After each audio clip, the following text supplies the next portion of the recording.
Buenas noches, profesora. Mi nombre es Nelda Gallegos Pereira. Soy alumna del tercer año de la carrera de Trabajo Social Online y pasaré a desarrollar mi trabajo de la unidad, el PPT.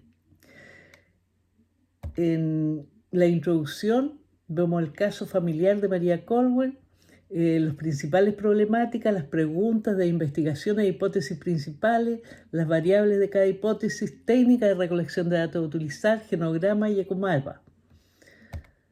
En la PPT número 3, en la lámina número 3, vemos las problemáticas que son la negligencia y maltrato infantil, falta de coordinación institucional, falta de participación comunitaria, comunicación deficiente entre sistemas, reunificación familiar deficiente, falta de focalización sistémica. En la lámina número 4 vemos las preguntas de investigación e hipótesis. El problema, ¿cierto?, del maltrato infantil, la pregunta de investigación, la hipótesis y la hipótesis nula. La descoordinación institucional, la pregunta de investigación, hipótesis nula. La falta de acción comunitaria. Después, en la PPT número 5, en la lámina número 5, vemos las variables y dimensiones de la hipótesis. Ahí están bien explicaditas. Por el tiempo no los digo. Y después tenemos las técnicas de recolección de datos a utilizar, que tenemos la entrevista familiar, las encuestas. La entrevista familiar permite conocer de manera cualitativa los antecedentes y las experiencias. Ahí lo explico bien, igual que las encuestas. Y las técnicas de recolección de datos a utilizar, tenemos la entrevista a profesionales de instituciones también y análisis de documentos. A continuación, en la lámina número 8 tenemos el genograma. Aquí podemos ver el genograma del caso de la niña, ¿cierto?, María Colwell. Lo que podemos destacar aquí es la existencia histórica de dos familias, siendo en la familia Kepler donde se ocurrieron los hechos de negligencia y abuso.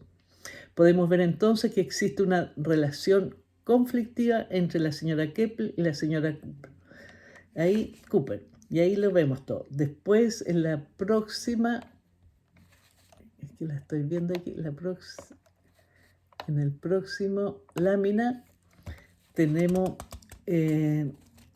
un ecomapa, ¿cierto?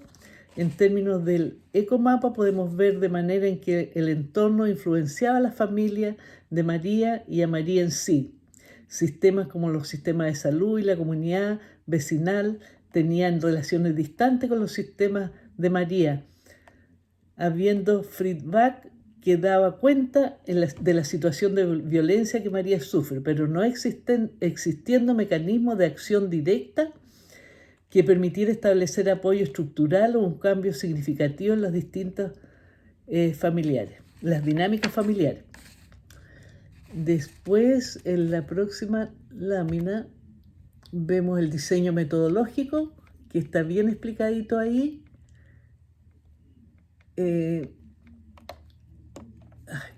Después tenemos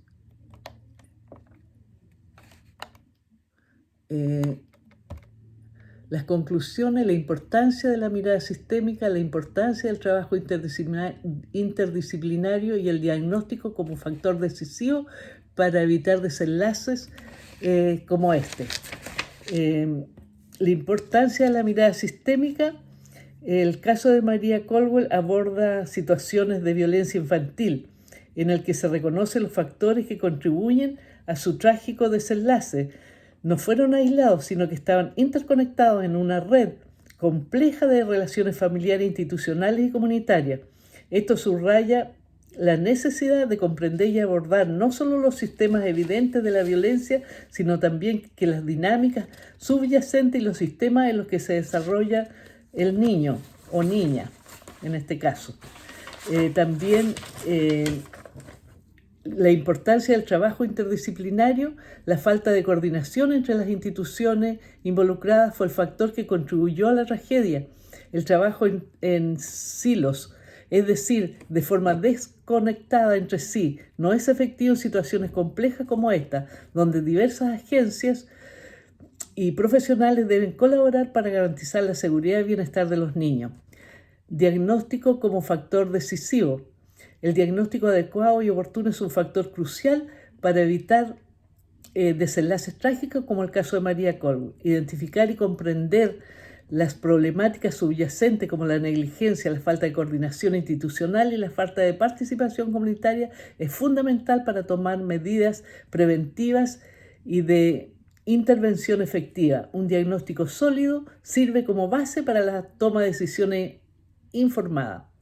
El uso de técnicas de recolección de datos. La elección de técnicas de recolección de datos como entrevistas familiares, encuestas institucionales y comunitarias, entrevistas profesionales de instituciones y análisis de documentos es fundamental para obtener información cuantitativa y cualitativa que respalde el diagnóstico y la planificación de intervenciones, permitiendo comprender las dinámicas familiares, evaluar la colaboración interinstitucional y medir el impacto de las intervenciones.